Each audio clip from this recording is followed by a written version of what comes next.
India. मैं आपसे एक बात पूछना चाहता हूँ। एक बारात थी, उस बारात में 200 आदमी गए, दूल्हा तय नहीं था। जब बारात अपने ससुराल के लड़की के घर की तरफ पहुंची, तब तय करना था कि ससुरा कौन होगा। तो 6 आदमी दूल्हे थे।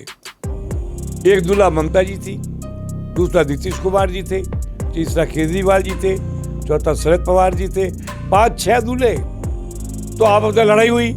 वो बोला मैं दूल्हा, वो बोला मैं दूल्हा, तो लड़े, कट के गिर के मर पड़े। वो हालत है इंडिया की।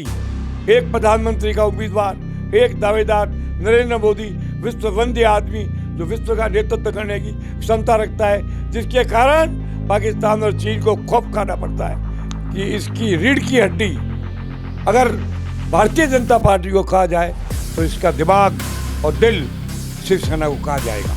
राजस्थान में तो विधानसभा चुनावों की सुगबुगाहट है, लेकिन विधानसभा चुनाव के होने के बाद क्या? अभी जब देश की बात चल रही है तो एनडीए और इंडिया के गठबंधन की बात को हम नहीं भुला सकते, क्योंकि ये एक बहुत ही बड़ा मुद्दा है जो पूरे देश को लेकर चल रहा है। तो कैसा रहेगा ये गठबंधन और किस तरह से प्रभावी करेगा पूरे देश की राजनीति को, करेंगे इसी मुद्दे पर चर्चा के लिए हमारे साथ मौजूद हैं पूर्व कैबिनेट मंत्री, राजस्थान के चाणक्य कहे जाने वाले, शिवसेना शिंदे के राजस्थान प्रभारी चंद्रराज सिंह विजी। सर आपका बहुत बहुत स्वागत है। धन्यवाद। मैं आपसे जानना चाहूँगी, एनडीए और इंडिया का गठबंधन की चर्चा सारे जन जन के मुंह पर है, लेकिन इसके बीच की जो इसके पीछे जो छुपी गहराइयां हैं उनको हर कोई नहीं जानता है। तो मैं जानना चाहूँगी कि आप इस गठबंधन को किस तरीके से देखते हैं, ये हमारे दर्शकों को बताएं। एनडीए गठबंधन एक संत विचार वाला, एक व्यक्ति में नेतृत्व में अपनी आस्था रखने वाला मजबूत लोगों का गठबंधन है।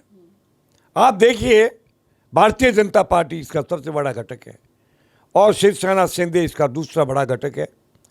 तीसरे घटक में और भी है और सहयोगी बहुत है। एनडीए के अपने सहयोगी बड़े मजबूत है। एनडीए ताकतवर गठबंधन है। ताकतवर गठबंधन इसलिए है कि इसकी रीढ़ की हड्डी अगर भारतीय जनता पार्टी को कहा जाए तो इसका दिमाग और दिल शिवसेना को कहा जाएगा। दोनों के नेता जबरदस्त हैं, आपसी सौहार्द है, आपसी एकता है, आपसी मित्रता है। शिवसेना शिंदे और नरेंद्र मोदी के विचारों में 100% एकता है। बाला साहब ठाकरे के वो शिष्य है, आनंद दिघे के वो शिष्य हैं शिवसेना वाले, और ये अटल बिहारी वाजपेयी के साथ रहे हैं। नरेंद्र मोदी हैं, राजमाता विजय राजे सिंधिया की पार्टी के लोग हैं।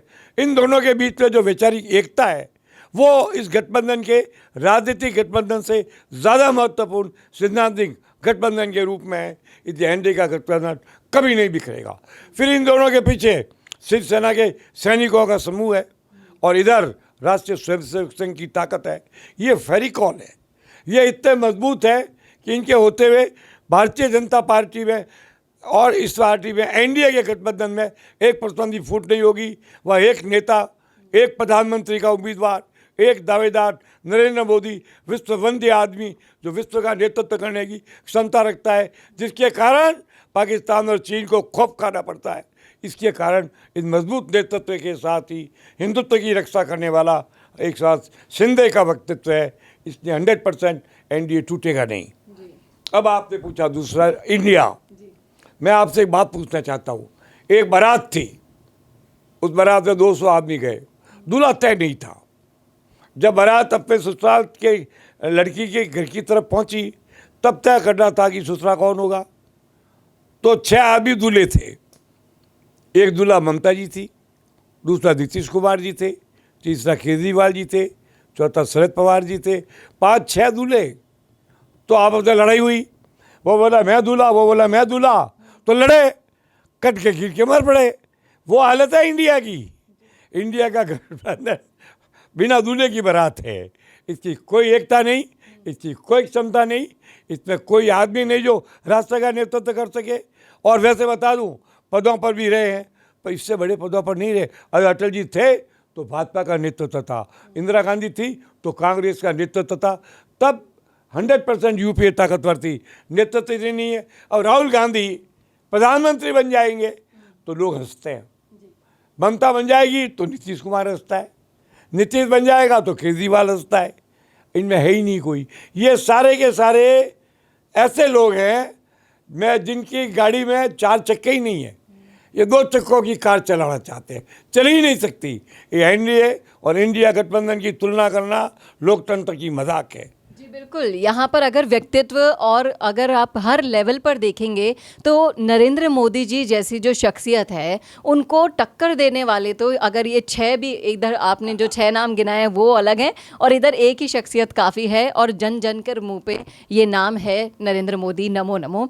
लेकिन मैं आपसे ये भी जानना चाहूँगी कि एक वीडियो अभी अब यूथ के बीच में वायरल हुआ था जब अरविंद केजरीवाल जी कह रहे थे कि आप इंडिया का नाम हटा के भारत करके बताओ, और वो चीज़ नरेंद्र मोदी जी ने करके बताई। तो आप इस शह और मात के खेल को किस तरह से देखते हैं? वो डेड स्टेट का चीफ मिनिस्टर है। मैं केजरीवाल की बात को गंभीरता से नहीं लेता। केजरीवाल को बात में गंभीरता होती नहीं है। वो बोलते हैं, कभी तो बोल देते हैं कि भाई बहन है। कौन? वसुंधरा राजे और अशोक गहलोत। और कभी कांग्रेस के पक्ष की बात कर लेते हैं, उसको नहीं मानता। अब रहा सवाल आपने पूछा, प्रश्न बड़ा इंपॉर्टेंट है। कहीं भी इंडिया को भारत बनाया जाए तो गर्व कैसे है। भारत कितनी बार नाम आया। हजारों वर्ष पहले हमारे जैन समाज के भगवान ऋषभदेव के पुत्र का नाम भरत था, शकुंतला के पुत्र का नाम भरत था, राम के पूर्वजों का नाम भरत था, इसलिए भरतवंशी उनको कहा गया। तो भारत तो नाम है। अब अंग्रेजों ने नाम बदल दिया और इंडिया कर दिया, उससे क्या हो गया? मूल तत्व तो भारत है। भारतवर्ष हमारा देश है, भारतवर्ष हमारी आत्मा है, भारतवर्ष हमारे लिए वो है जो हमारे परमात्मा का रक्षक है, भारतवर्ष वो है जो मंदिरों का रक्षक है। इंडिया क्या है? ठीक है, इंडिया ने भी कुछ एजुकेशन काम किए तो हमने उनकी बाइबल को और उनके शिक्षण संस्थाओं को महत्व दे दिया, वो बाद में भी होगा। नाम बदलना अच्छा है, भारतवर्ष नाम होना ही चाहिए, भारत का नाम भारत होना चाहिए। क्या अपना नाम रखने में शर्म आती है? अपने पिता का नाम रखने में पुत्र को शर्म आती है? ये तो पड़ोसियों का दिया हुआ नाम है, ले लिया, राज था, ये राजवर्धित नाम था, ये हमारा संस्कार जनित नाम है। बहुत सही कहा नरेंद्र मोदी ने, कह दिया भारतवर्ष नाम बताओ। मिस्टर केजरीवाल, नाम तो भारतवर्ष है, तुम चाहे इंडिया ये लिख लो, पर इसके बैकग्राउंड में तो भारतवर्ष ही है ना। तुम खुद कहाँ हो? दिल्ली किसकी राजधानी है? इंद्रप्रस्थ कहाँ की राजधानी थी? महाभारत कहाँ हुआ? महाभारत कहाँ हुआ था? भारत में हुआ था। अभी समझ में नहीं आती तो मुझे दया आती है। केजरीवाल जी, मैं आपको इंटेलिजेंट आदमी मानता था, मगर अब मुझे आपके इंटेलिजेंस का टेस्ट करना पड़ेगा। तो ये तो राजनीतिक गलियारे हैं और उनमें जो चल रही थी चर्चाएं, उनका विश्लेषण। तो क्या है आपकी राय? हमारे इन सभी मुद्दों पर ज़रूर लिख डालिएगा कमेंट बॉक्स में। कैसा लगा वीडियो ये भी ज़रूर बताइएगा और ज़्यादा से ज़्यादा शेयर करना ना भूलेगा। और देखते रहिए राजस्थान संवाद। नमस्कार। कौन देखता है अब टीवी पर आपको कितनों ने देखा, ये कैसे पता चलेगा? घर घर इंटरनेट पहुंचने के बाद अब सब कुछ है डिजिटल। आपका वीडियो कितनों ने देखा ये हर पल आपको पता चलेगा, इसलिए डिजिटल मीडिया में बनाइए अपनी पहचान। 4.5 करोड़ से ज्यादा व्यूज और 3,27,000 से ज्यादा सब्सक्राइबर वाले राजस्थान के चैनल राजस्थान संवाद पर करवाइए कवरेज। ज्यादा जानकारी के लिए व्हाट्सएप करें 7339900549 पर।